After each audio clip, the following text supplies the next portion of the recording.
Price Lord. விசேஷமாய் இந்த காலை வேளையில தேவனுடைய ரேமாவுடைய வார்த்தை இந்த காலையில ஒரு நிமிஷம் அது கொஞ்சம் கேளுங்களேன். பாருங்க, சங்கீதத்துல இந்த வார்த்தையை தாவீது எவ்வளவு உணர்ந்து தன் வாழ்க்கையில எழுதியிருக்காரு பாருங்க. நான் ரொம்ப யோசித்து பார்க்கும்போது ஆச்சரியமா இருந்தது.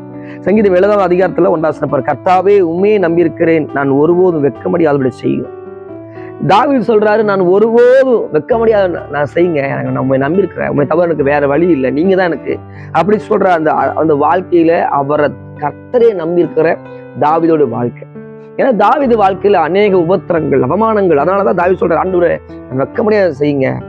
அவன் ராஜாவா தேவன் அபிஷேகம் பண்ணினாலும், சாமுவேல் அபிஷேகம் பண்ணினாலும் அவனுக்குள் நிறைய அவமானப்படுத்துகிற சூழ்நிலை இருந்தது, அவமானமான சூழ்நிலை இருந்துச்சு, நிந்தையான காரியம் இருந்துச்சு. அவன் வாழ்க்கையில எங்காவது வெக்கப்பட்டுருவணுங்கிற பயம் இருந்து கொண்டு இருந்தது. நிறைய பிரச்சனைனால தாவீதோட சூழ்நிலை அப்படி இருந்துச்சு. இந்த காலை வேளையில நீங்கள் கூட அப்படி உட்கார்ந்துருக்கலாம். நான் வெக்கப்படைச்சிடணும், இந்த கடன் பிரச்சனைனால, இந்த கல்யாண பிரச்சனைனால, இந்த குழந்தை இல்லாதனால, இந்த பிரச்சனையால வெக்கப்பட்டுருவணும். ஏதோ ஒரு பிரச்சனை உங்க குடும்பத்துல இருக்கு, அதை யோசித்து இந்த காலையில கலங்கிட்டு இருக்கிறீங்க. நான் வெக்கப்பட்டு போயிடுவேன்னு சொல்லி நீங்க ஒரு பயம் இருக்கலாம். இந்த வியாதினால என்ன நினைப்பாங்க, இந்த வியாதி எனக்கு இருக்குது, என்னை என்ன நினைப்பாங்க தெரியல, வெக்கப்பட்டுருவணும், அவமானப்பட்டுருவன்னு சொல்லி கொண்டிருக்கலாம். ஆண்டவரே மனுஷனுக்கு முன்னாடி நான் வெக்கப்பட்டு போக கூடாதுன்னு சொல்லி நீங்க ஒரு வைராக்கியமா ஜெபித்து கொண்டிருக்கலாம். கர்த்தர் சொல்றாரு பாருங்க, கர்த்தர்கிட்ட இவர் சொல்றாரு, ஆண்டவர்கிட்ட சொல்றாரு, தாவீது சொல்றாரு, கர்த்தாவே உண்மையை நம்பி இருக்கிற. இந்த வார்த்தையை நீங்க மெயின் பண்ணணும். தாவீது யாரை நம்பி இருக்கிறார்னா தேவனை நம்பி இருக்கிறார். அதனால தேவன் தாவீதை உயர்ந்த இடத்துல கொண்டு வைத்தார். அவனுடைய வெட்கத்தை தேவன் மாற்றினார், அவன் அவமானத்தை மாற்றினார், அவன் நிந்தையை மாற்றினார். ஆடு மேய்க்கிற ஒரு சாதாரண ஆளை ராஜாவா மாத்தின காரணம் என்னன்னா, தாவீது தேவனை நம்பி இருந்தான். மனுஷனை யாரும் நம்பல, அவன் கர்த்தரை நம்பினான். அதுக்காக மனுஷன் நம்பளுக்காக யாரையும் அவன் மதிக்காம இல்லை, அவன் எல்லாத்தையும் கனம் ரெஸ்பாண்ட் பண்ணான். ஆண்டோட சாயெல்லாம் பார்த்தான், அதே வேளை எல்லாத்தையும் கனம் பண்ணான். அதே வேளை அவன் நம்பிக்கை இருதயத்துல அவனுக்குள்ள இந்த நம்பிக்கை கர்த்தரை நம்பி இருக்கிறான். அவன் இருதயம் எல்லாம் அவரவே நம்பி இருக்கிறான். இன்னைக்கு நிறைய இடத்துல நான் அவரே நம்பி இருக்கிறேன் நம்ம யார்கிட்ட சொல்லுவோம், மனுஷோட சொல்லுவோம். நம்ம யார்கிட்ட சொல்லணும்னா ஆண்டோட சொல்லுவோம். ஆண்டு நான் உங்க நம்பி இருக்கிறேன், நான் உங்களால நம்ப மாட்டேன், நான் யாரை நம்ப தெரியுமா, கர்த்தரை நம்பி இருக்கிறேன். இது யாரு சொல்லணும்னா ஆண்டோட சொல்லணும். ஆண்டவரே நான் உங்களை நம்பி இருக்கிறேன், கர்த்தராக நான் சொல்ல வேண்டும். தாவீது சொல்ற அந்த வார்த்தையை யார்கிட்ட சொல்லணுங்கிற நல்லா அறிஞ்சிருந்த தாவீது சொல்றது, ஆண்டவரே நான் உண்மையை நம்பி இருக்கிறேன், நான் ஒருபோதும் வெட்கமடையாமல் செய்யுங்க. இது ஏன் அந்த வெட்கமடையாம சொல்ற, உண்மையை நம்பி இருக்கிற ஆண்டவரே, ஏன்னா அவரை சொன்ன போது அவர் வெட்கமடையாம செய்வார். நீங்க மனுஷன் சொல்லும் போது வெட்கமடைச்சிருவீங்க, இதை பண்ண போறேன், இதை செய்ய போறேன், அதை பண்ண போறேன்னு சொல்லி நான் வெட்கமடைச்சிருவீங்க, அவமானப்பட்டு போயிருப்பீங்க. ஆனா நான் சொல்லுகிற தேவனுடைய வார்த்தை, தேவனுடைய அவர் மேல நம்பிக்கையா கொண்டிருக்க மனுஷன் பாக்கியவான், அவரை நம்புற மனுஷன் பாக்கியவான். 2ஆம் வசனத்தை பாருங்க, உங்களுடைய நீதியின் நிமித்தம் எனக்கு விடுவியும். அவர் நீதி நிமித்தம். 2வது பாருங்க சொல்ற, என்னை காத்தரலும், உங்களுடைய செவியை எனக்கு சாய்த்து என்னை ரட்சித்துருங்க. உங்க காது சத்தத்தை நான் பேசுறதை நீங்க கவனமா கொஞ்சம் கேட்டு எனக்கு என்னங்க என்னை ரட்சித்துருங்க. தாவீது எவ்வளவு ஒரு தாழ்மையான ஜெபம் இல்லைங்களா? ஆண்டவரே நான் உங்களை நம்பியிருக்கிறேன், நீங்க எனக்கு செஞ்சுதாகணும். அப்படி இல்லாம ஆண்டவரே உங்களை நம்பியிருக்கிறேன்ப்பா, உங்களை தவிர எனக்கு யார் ஆண்டவரேன்னு சொல்லி ஒரு தாழ்மையான ஒரு ஜெபத்தை தாவீது பார்க்கிறோம். ஒரு தாழ்மையான வேண்டுகோளை பார்க்கிறோம், தாழ்மையான பொறுமையான நான் உனக்காக இருக்கிறேன், நான் உண்மை தான் நம்பியிருக்கிறேன் அப்படிங்கிற இல்லாம, ஆண்டவரே நான் உண்மை நம்பியிருக்கிறப்பா, என்னை விடுவியும் சொல்லி தேவ சமூகத்துல தன்னை தாழ்த்துகிறவனாக தேவனோடு அவன் சொல்ற அந்த இலகுவான வார்த்தை, உங்களோட நீதி நிமித்தம் என்னை விடுவியும், என்னை காத்தரலும், உம்முடைய செவி எனக்கு சாய்த்து என்னை ரட்சித்தரணும். எவ்வளவு ஒரு வார்த்தை, உங்களோட செவி எனக்கு சாய்த்து ரட்சித்திருக்கப்பா, அப்பா உங்களை தான் நம்பியிருக்கிறேன்ப்பா அப்படின்னு சொல்ற ஒரு மெல்லிய ஒரு அன்புள்ள ஒரு வார்த்தை. தாவீதை தேவன் எப்படி எல்லாம் உயர்த்தினார் தெரியுமா உங்களுக்கு? தாவீது சாதாரணமா உயர்த்தல, தாவீது சாதாரணமா பெரிய ராஜாவாகல, அவன் புழுதியிலிருந்து குப்பையிலிருந்து தூக்குனது போல தேவன் தாவீதை தூக்கினாருங்க. அவனால அவமானங்கள், கூட இருந்தவனால அவமானம் வந்துச்சு, அவன் மேல பொறாமையினால. அவன் சவுல் எவ்வளவு பெரிய ஆளு, அது சவுலே தாவீதுக்கு வருமா கொலை செய்ய தேடிக்கொண்டு இருந்தான். தாவீது எப்படியாவது கொன்று போடணும், எப்படியாவது அவன் அழிச்சு போடணும் பிசாசு. தாவீதுக்கு விரோதமா சவுல் வந்தான். கூட இருக்கிற மூலியமா அவனுக்கு அடிக்கடி அவமானங்கள் பட்டுக்கொண்டே இருந்தான். அவமானப்படுறதான் அவனோட வேலை. ஆனா அவன் அதனாலதான் சொல்றான், அவன் அந்த வார்த்தை பாருங்க, ஆண்டவரே உங்களை நம்பியிருக்கிறேன், அவரை நம்பியிருக்க முடியும். ஏன்னா அவனுக்கு யாரும் இல்லை, தாவீதுக்கு யாரும் இல்லை. தாவீதுக்கு ஒரே ஒரு சோர்ஸ் இருக்குது, அதான் கர்த்தர். இந்த காலை வேளை உங்களுக்கும் எனக்கும் யாரும் இல்லை, ஒருவர் இருக்கிறார், நீதியுள்ள ராஜாதி ராஜா, அரசாளுகிறவர். அவர் தான் நீதி நிமித்தம், அவர் நீதியை பார்க்கிற தெய்வம். அவரோட நீதி கந்தைன்னு சொல்லுது. அவரோட நீதி இல்லாம பார்க்கணும், நம்ம நீதியெல்லாம் ஒண்ணுமே இல்லை. நமக்கு ஒரு நீதியோ நம்முடைய பரிசுத்தமோ அதெல்லாம் ஒண்ணுமே இல்லை. குப்பை, குப்பையில குப்பை. நம்மளை அப்படி கர்த்தர் தூக்கி எடுத்திருக்காரு. நம்ம நீதியின்படி இல்லை, தேவனுடைய நீதியின்படி ஆண்டவரே உங்களுடைய செவி சாய்த்து நட்சத்திருங்க. கேட்பீங்களா அந்த காலை வேளையில?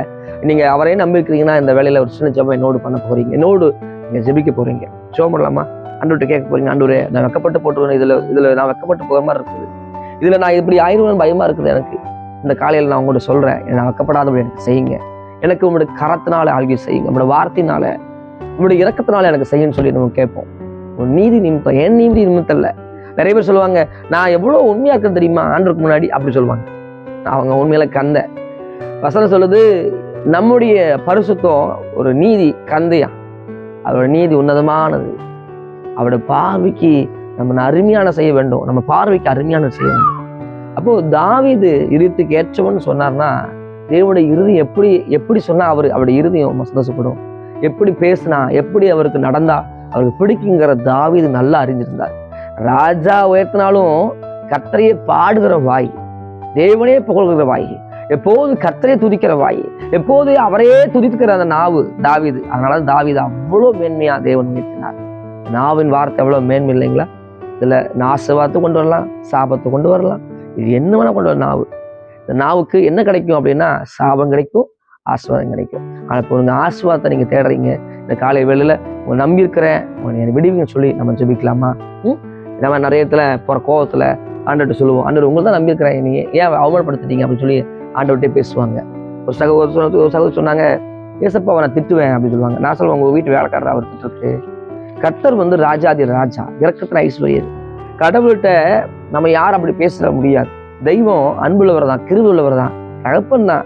அதே போல பச்சைக்கிற அக்கினி, நியாயாதிபதி, நீதி உள்ள அரசர். அவர் ஞானிகளுக்கெல்லாம் ஞானி. அவர் பயத்தோட நடுக்கத்தோட தொழுது கொள்ள வேண்டும். ஆனா அன்பு அவ்வளோ முக்கியமோ, அதே போல நம்ம அவர் மேல் வச்சிருக்கிற பயம் அவ்வளோ முக்கியம். அதே வேளையில நான் அவருக்கு முன்னாடி மறைய ஒண்ணும் இல்லை. தாவீது ரொம்ப அவரை கர்த்தரை நல்லா அறிஞ்சிருந்தார். அதனாலதான் கர்த்தர் சொன்னாரு, அவனை நிரியத்துக்கு ஏற்றுவேன். ஏன்னா தாவீது அடிக்கடி அவன் அறிஞ்சதுன்னா, ஆண்டவரே பாதாளத்துல படுத்துதான் நீ அங்க இருக்கிறீங்க, உமக்கு மறைவா நான் எங்கேயும் இருக்க முடியாது. அவருக்கு தெரியாம ஒரு விஷயம் நடக்க போறது இல்லை. தாவீது செய்யற எல்லா காரியத்தையும் கர்த்தர் பார்த்துட்டே இருந்தார். அதனாலதான் அவன் பாவம் செஞ்சோன்னே நார்த்தான் திருசி அமிச்சார். இன்னைக்கு நான் சொல்கிறேன், நீங்க செய்யறத வெக்கம் உங்களால வருகிற வெக்கமா, இல்ல தேவனால வெக்கமா, இல்ல சத்ருவின் வெக்கமா, எதனால இந்த வெக்கம் வருதுன்னு பாருங்க. வெக்கம் 3 விதமா வரும். ஒண்ணு சத்ருவினால, நம்ம செய்யற பாவனால, 3வது தேவனாலே அனுப்புவார். தேவனே அனுப்புவார். சவுலுக்கு அனுப்பிச்ச மாதிரி நமக்கே அவர் அனுப்புவார். அதனால உங்களையே நம்பி இருக்குன்னு தாழ்த்தி ஆண்டவர்கிட்ட ஒப்பு கொடுக்க போறோம். ஜெபம் பண்ணலாமா? கண்கள் மூடி. பரிசுத்த நல்ல பிதாவே, இந்த காலை வேளையில விசேஷமான இந்த நாள்ல இந்த வேத வசனத்தின்படி ஆண்டவர் வெட்கமடையாது செய்யுங்க. தாவீது சொன்ன மாதிரி நாங்க ஜெபிக்கிறோம், நாங்க உங்களே நம்பி இருக்கிறோம்.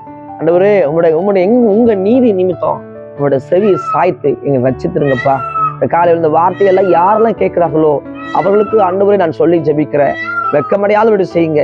என் கணவர்கிட்ட வெக்கப்பட்டுருவணும், என் மனைவி வெக்கப்பட்டுருவணும், என் பிள்ளைகிட்ட வெக்கப்பட்டுருவணும், என் குடும்பத்தில் வெக்கப்பட்டுருவணும், என் சொந்த பகுதியில் வெக்கப்பட்டுருவணும், என் சூழ்நிலைகளில் பக்கத்துல வீட்டு வெக்கப்பட்டுருவணும். ஏதோ ஒரு வெக்கப்படுத்திருவணும், பயத்தோட கலக்கத்தோட. இந்த சூழ்நிலை என் பிள்ளைகளை அவமானப்படுத்திடுவாங்களோ, இந்த சூழ்நிலை குடும்ப வாழ்க்கையில் எப்படி ஆயிருமோ, எப்படி பிரிஞ்சு போயிருவனோ, எப்படி குடும்பத்துக்குள்ள மரணம் வந்துருமோ, இது மாதிரி பயத்துல திகில்ல இந்த மாதிரி யார் இருந்தாலும் சரியப்பா, காலை அவளுக்காக ஜெபிக்கிற அவருடைய இருதயங்கள் மாறட்டும். அவருடைய எல்லைகள்ல ஒரு சமாதானத்தையும் அன்றரை வெக்கப்படாத நிலைமையில வையுங்க.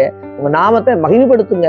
ஒருபோது வெக்கமடையாதபடி செய்யும். தாவீது சொன்னது போல் நாங்கள் சொல்கிறோம், உங்களோட நீதி நிமித்தம் உங்களோட இதயத்தை சாய்த்து, உங்களோட காதை செவி சாய்த்து எங்களுக்கு விண்ணப்பத்துக்கு பதில் கொடும். ஏசாமி மூலம் ஜெபம் பண்ணி ஜெயங்கள் ஒரு நல்ல பிதாவே. ஆமென், ஆமென், ஆமென். உங்களோட நீதி நிமித்தம், அவர் நீதி நிமித்தம் நமக்கு செய்வார். பொறுமையா இருங்க, கர்த்தர் வெக்கப்படாதபடி செய்வார். God bless you. Praise the Lord, praise the Lord, praise the Lord.